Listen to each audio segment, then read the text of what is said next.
Hi guys, how are you doing? So last time we were doing the read aloud Maroo of the Winter Caves, and we stopped in chapter 8 exactly when Maroo and her mom found out that Maroo's father was dead and they were both crying. So I would like you to grab a paper and pencil and take notes when I ask you to, okay? So if you need, pause this video, go grab paper and pencil. So Maroo had run out of tears when she felt Old Mother touch her arm, offering a bowl of hot water scented with herbs. The fire was blazing and the younger children were crouched beside it. Otak had been crying, but Nimai looked bewildered. Vorka was still cold and shaking. Maroo passed the bowl to her mother. Tikek drank and steadied her voice. I brought the horns, she said. Old Mother fetched the horns full of paint, and she and Tikek streaked each other's face with black stuff, and then Tikek painted Maroo's face. Old Mother washed away the blood and the hunter symbols from Arek's face and painted it again with magic signs that would help him make his way in the spirit world. So now I would like you to pause this video and write down that Old Mother, and according to their tradition, they usually paint people's face with magic signs when these people are dead, so that they believe that this will help make their way in the spirit world. So write that down, okay? So this is the reason why Old Mother painted Areg's face. The two women took antler picks and began to dig a shallow grave beside the stream, while the children erected the shelter. It was simply a lean-to against a crevice in the cliff. They would only need it for one night. When the grave was ready, Maroo helped her mother and grandmother lift a rag into it and cover him up with soft hides. Tikek brought a rag's spear and laid it beside him, and Otak brought his harpoon. Then Maroo found the new drum, and the tears rushed to her eyes as she remembered the day they had celebrated its making. She offered it to Vorka, but he pushed it away. It will not speak to me, he said. Reluctantly, Maroo laid the drum, too, into the grave. The women were bringing heavy stones, which they placed on Arek's chest and legs to keep the spirit from walking. There was no soft earth, so they began piling more stones over the grave. The women made a wailing, repetitive sound as they worked, halfway between crying and singing. The children found themselves drawn in, and soon Maroo was wailing with a tear-streaked face as she helped pile up the stones. Only Vorka squatted silent and tearless beside the grave. When they had completely covered Arek and made him safe from predators, they turned their attention to the ibex. Tikek sat down and fed the baby, and Vorka still squatted, shivering beside the grave.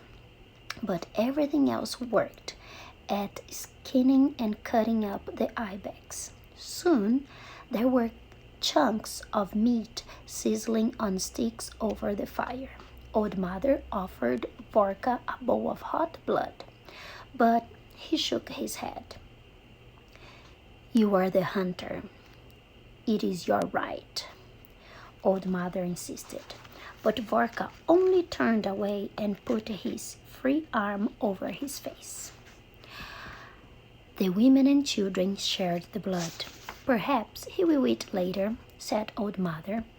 She did not seem worried, but Maroo thought Tikek looked anxiously at Vorka.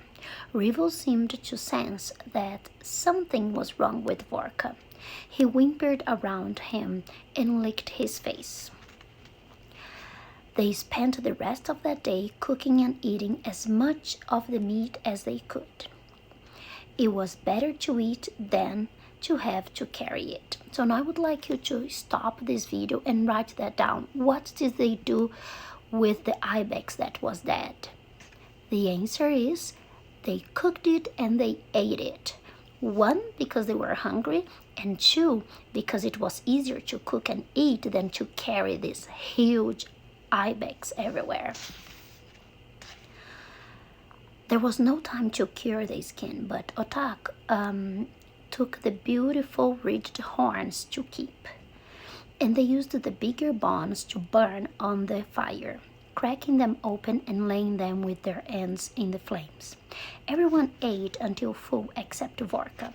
He would not eat at all, but just squatted with his arm over his face. Tikek cried and pleaded with him, but he would not respond to her. "He will die," Tikek said desperately to Old Mother. But Old Mother said, "It is a sickness of the spirit. It will pass. Tomorrow we must be back on the trail." That night, Vorka still had not eaten anything, but Tikek managed to persuade him to come into the shelter and try to sleep. Once, toward dawn, Maroo woke when Old Mother was watching by the fire and saw that Vorka had emerged from the shelter and was talking in a low voice to Old Mother. But she could not hear what they were saying. She could see the moonlight shining on the piled stones of the grave. A shiver of fear went through her and she looked away.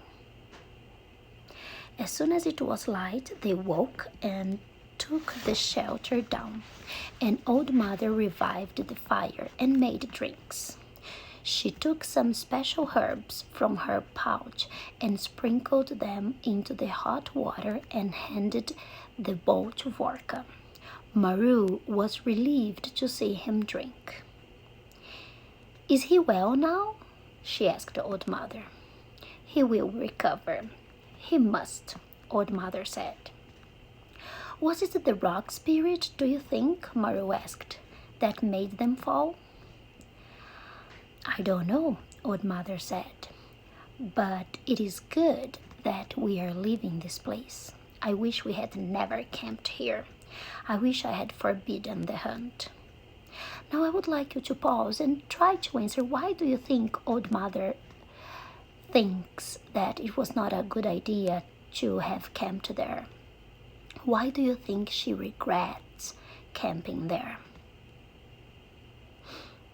"But we were hungry," Maroo said. "We were hungry," Old Mother agreed.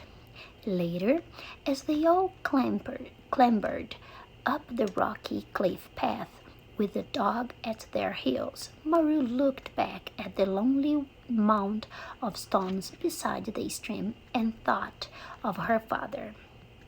She saw him playing his drums and squatting beside her on the sand and telling her about the seal people, and coming into the cave last winter to give her the fox pelt that trimmed her boots.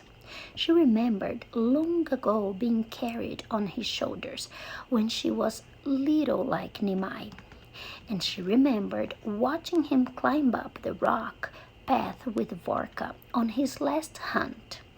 Out of her sight, it was hard to imagine time going on without him. They walked all morning, and at midday they found themselves back on Sovi's trail. But now the trail was cold. They sat down in the shelter of some rocks to rest and eat. Maroo sat beside Tikek and watched her feeding the baby. Tikek smiled sadly and said, "He has a name now." Are you ready? What do you think will be the baby's name? Now I want you to pause and write your opinion. your guess. And I want you also to write the name that she actually gave the baby. He's a rag. Maroo nodded. So now I want you to write down that the name of the baby, the real name of the baby, will be a rag. It was good not to lose a name when the spirit fled, and a rag was a good name for a man, for it meant simply hunter.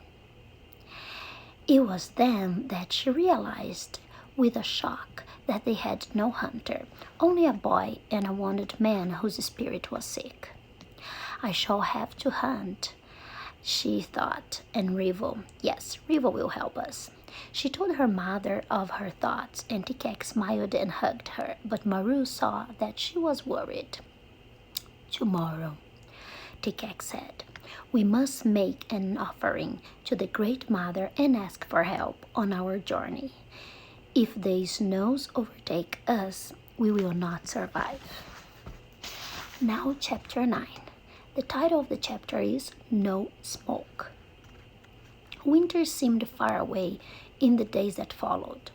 The weather was bright and sunny, even warm in the middle of the day, though the cold came quickly at sunset.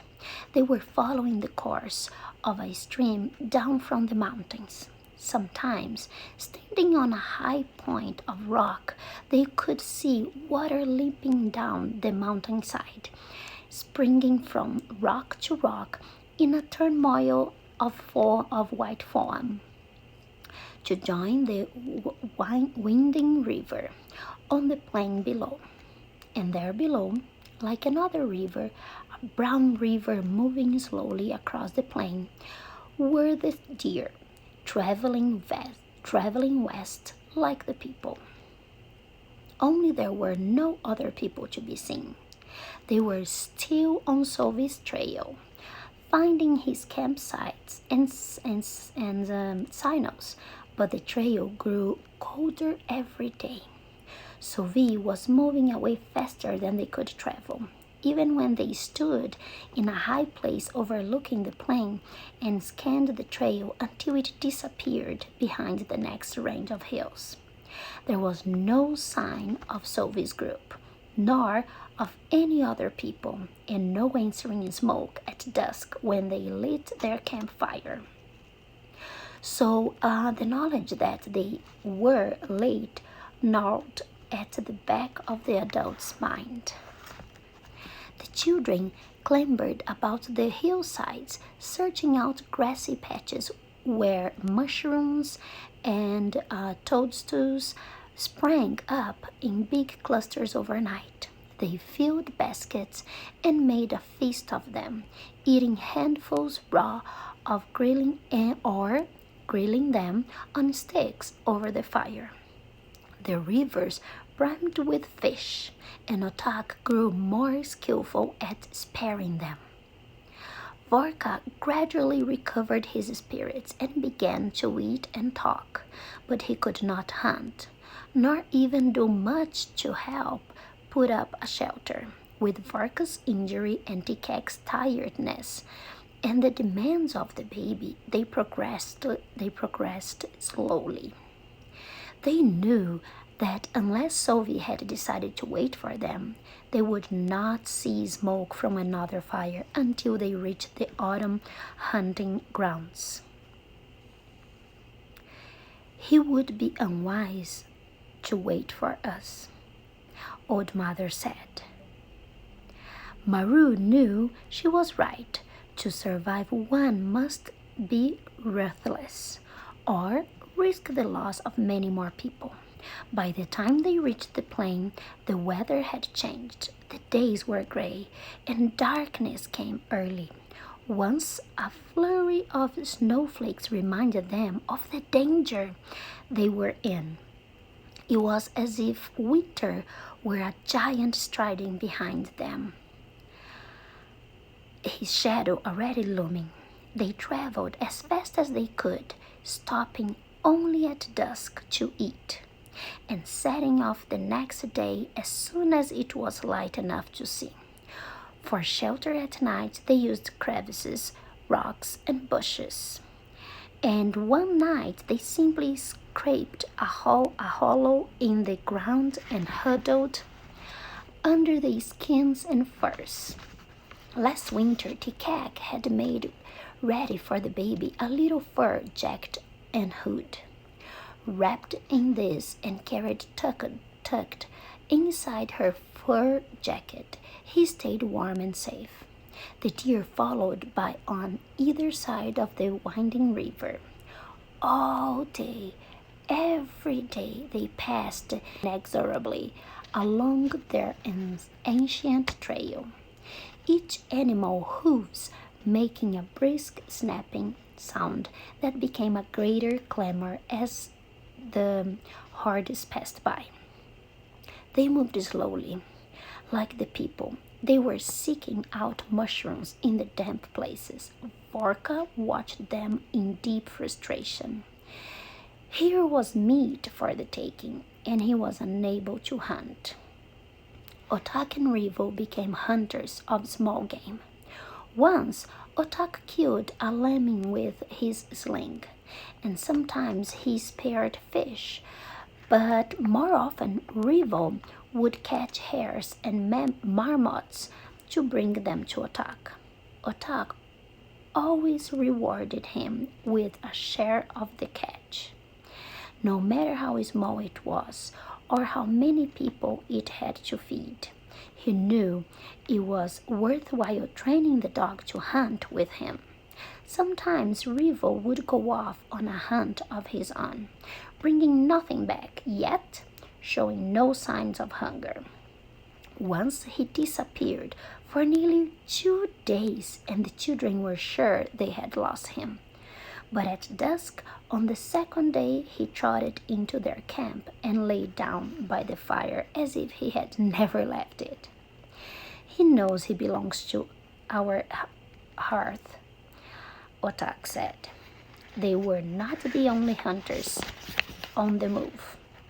Often they saw packs of dogs running alongside the deer, trying to isolate a weak animal. When Rivo heard the dogs, his ears would lift and his whole body quiver. Maroo and Otak kept a close hold of him at these times. They were afraid that he would go back to the wild if he met up with his own kind.